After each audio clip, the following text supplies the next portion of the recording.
Have you ever wondered what ingredient could be lurking in your favorite foods, posing a serious threat to your health? You might be shocked to learn that the most dangerous ingredient on the planet is not what you think. In fact, it's far worse than high fructose corn syrup, sugar, starches, or even seed oils. This ingredient is considered a carcinogen based on numerous studies conducted on mice and rats, meaning it's a probable carcinogen for humans as well. A carcinogen, by definition, is something that causes cancer. And this particular ingredient is a potent neurotoxin, not just affecting your nerves, but also your brain. It disrupts reproductive organs too, a fact validated by various international cancer associations. Even the EPA has classified this ingredient as a carcinogen.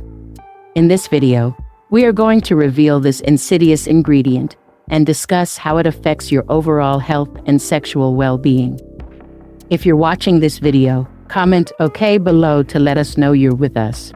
What is this dangerous substance? It's called acrylamide. This harmful byproduct is formed when certain proteins combine with sugars during high-temperature cooking methods. Now, don't worry. I'm going to keep this as straightforward as possible, and we'll dive into more technical details later on. Plus, I'll share some promising news about how to neutralize acrylamide later in this video. Did you know that approximately 40% of our foods contain acrylamide? Natural sugars like sugar cane or honey do not trigger this harmful chemical reaction. Instead, it's the refined sugars, glucose, dextrose, glucose syrup, and maltodextrin, that pose the most risk. These sugars are so heavily processed that they convert quickly into sugar and combine with proteins like modified food starch or modified cornstarch, which are found in many of our common foods. Let's pause for a moment.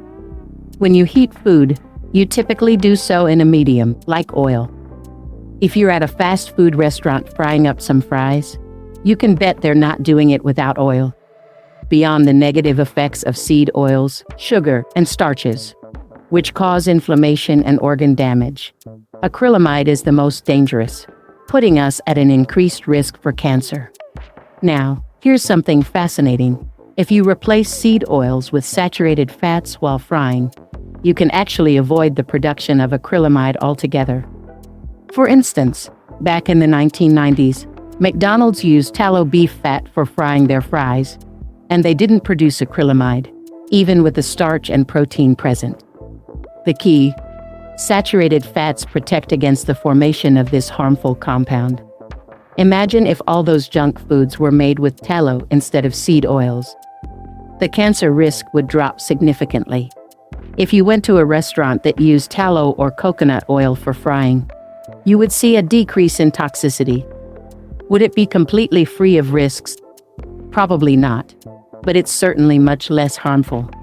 So, which foods contain acrylamide?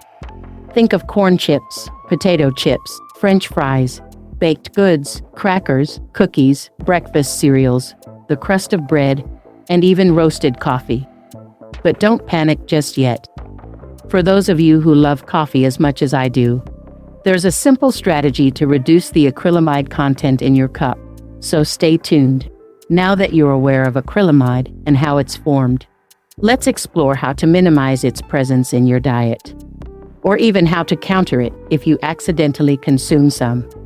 One effective way to combat acrylamide is by incorporating stable fats like tallow, coconut oil, or butter into your meals. As I mentioned earlier, saturated fats are more stable. Additionally, if you opt for natural sugars like sugar cane or honey, you won't trigger that acrylamide reaction. If you have the option to bake or cook, always choose natural sugars. I'm not suggesting you indulge in refined sugars, but if we want to mitigate this cancer risk associated with acrylamide, using natural sugars is key. Steer clear of refined sugars altogether. I'm talking about high fructose corn syrup, dextrose, and other highly processed sweeteners. When you're cooking at home, especially if you slow cook, you can significantly reduce this chemical reaction. For example, if I slow cook pork, it typically only reaches about 26 degrees. It never goes over 285 degrees, which keeps things safer. Another tip is to focus on whole foods instead of refined products, as these are the real culprits affecting our health. Let's talk about pairing foods. I'm not advocating for junk food consumption, but if you do indulge, try to pair it with something that can neutralize the negative effects. What can you include? Cruciferous vegetables like kale, broccoli, Brussels sprouts, arugula, and cabbage contain protective compounds against acrylamide. Garlic is another powerful ally. Certain sprouts, like broccoli sprouts, offer additional protective properties.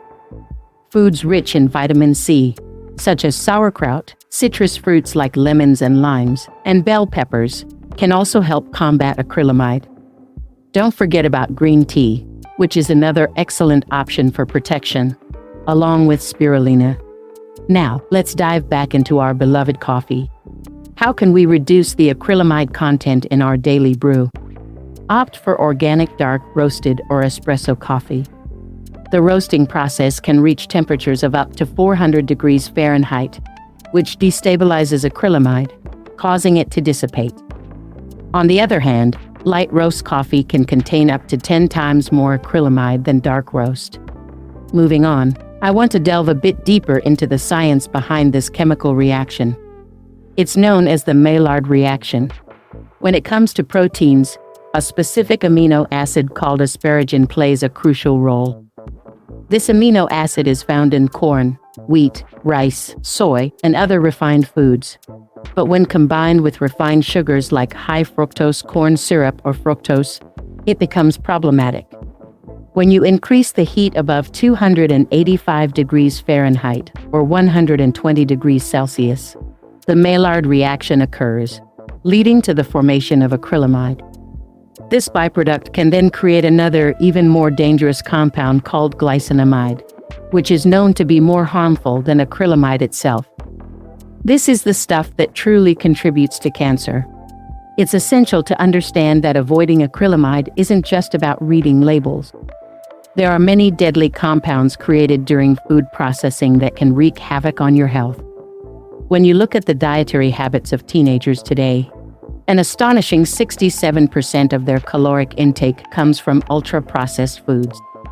For adults, over 50% of their calories are derived from these same types of foods. And for toddlers, it's around 46 or 47%.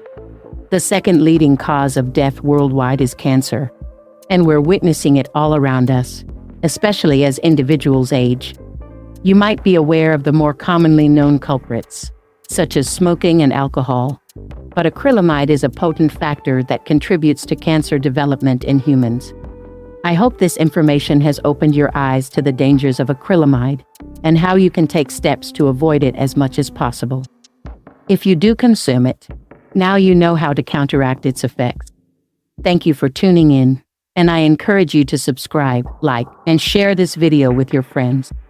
If you enjoyed this content, comment "wonderful" below. Before you go, don't forget to check out other interesting videos on our channel that dive into health and sexual pleasure topics you don't want to miss. Until next time, stay informed and take care of your health.